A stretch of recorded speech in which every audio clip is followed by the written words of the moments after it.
So we've been talking about the Buckingham Pi method as a way to be able to conduct experiments efficiently. What we're going to do now is take a look at the 6 steps involved in determining the pi parameters. It'll be a little on the abstract side, but bear with me, and then in the next segment we'll apply it to an example problem. So if you recall, what we've been working on is if you have some dependent and then a bunch of independent variables.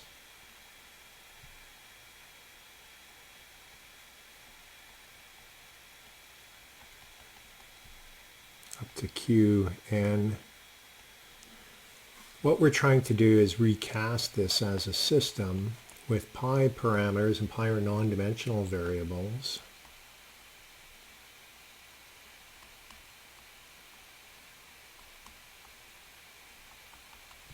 And what we've been saying is that we can take those n variables and recast them as n minus m non-dimensional variables, where m is the number of primary dimensions required to specify q1 through qn. So what we're going to do now, we're going to come up with the step-by-step procedure and being able to go from this to these pi parameters. We're not going to get the functional relationship. In order to get that, you have to do experiments. So let's take a look at the step-by-step procedure. So the first step is to list all the parameters involved. When we looked at drag on a sphere, we talked about the force, we talked about the velocity, we talked about the diameter, we talked about the density, the viscosity. Those are the main parameters involved. And in this case, we would have 1, 2, 3, 4, 5. So n would be 5 when we looked at the sphere. Second step is to select a set of fundamental or primary dimensions. So example, if you're dealing with mass, length, time, we saw that earlier in the course. If you have non-isothermal flow, and if, for example, if you're dealing with a problem in heat transfer, where you're trying to come up with some non-dimensional numbers there, with that you would have mass, length, time, and theta. Remember, we use theta for temperature.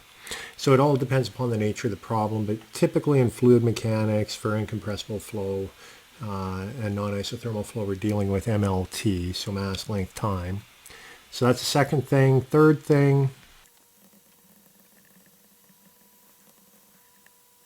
thing would be to list all of your parameters in terms of the primary dimensions, and R would be then the number of primary dimensions.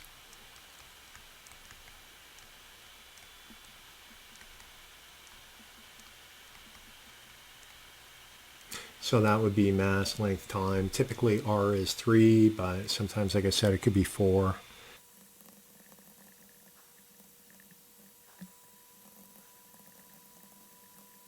The step 4 is to go back to list number 1. So go back to step 1. And what you want to do is you want to select R parameters, which collectively contain all of the primary dimensions. And so that means for if you have 3 primary dimensions, you want to take 3 of these, so maybe velocity, diameter, and density, and those will form kind of a nucleus group that we're then going to work with and add the other parameters to those 3. And I picked VD rho kind of by cheating, but that's quite often what we will use in fluid mechanics. And because they themselves represent all the primary dimensions, and they are not scaling of one another. For example, if you have diameter and diameter squared, that would be length and length squared. You wouldn't want to do something like that. You would want to ensure that you're getting different mixes of your primary dimensions when you're selecting these R parameters. And the other thing that you want to do is you want to make sure that the dependent variable is not one of them.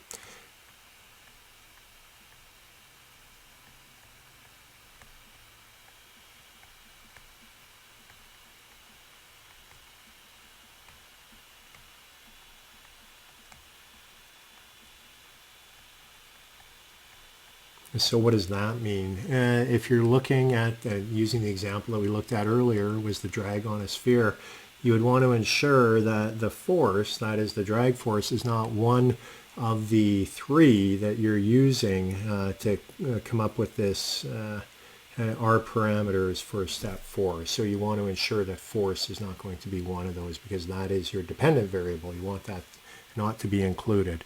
So that is step 4. Let's move on and take a look at step 5.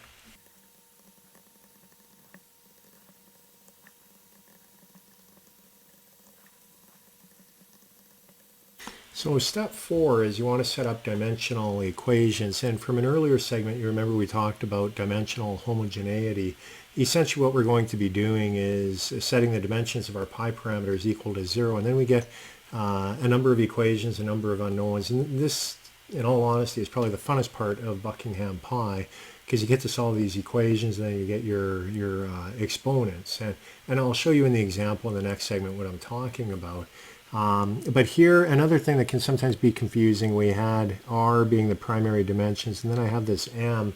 What the M is referring to would be M is equal to 3 in this particular example. So it refers to the cluster of variables that you pull out for this part of step 4. So if you're wondering what M is, that is what M is referring to. So we set these equations up, and what we're going to get out of this, we're going to get our pi 1, pi 2, all the way up to pi n minus m. And those should all be non-dimensional, and they will consist of the different variables that are important for your experiment. And the final step that we need to do is do a sanity check, and so we check the dimensions of our resulting pi parameters.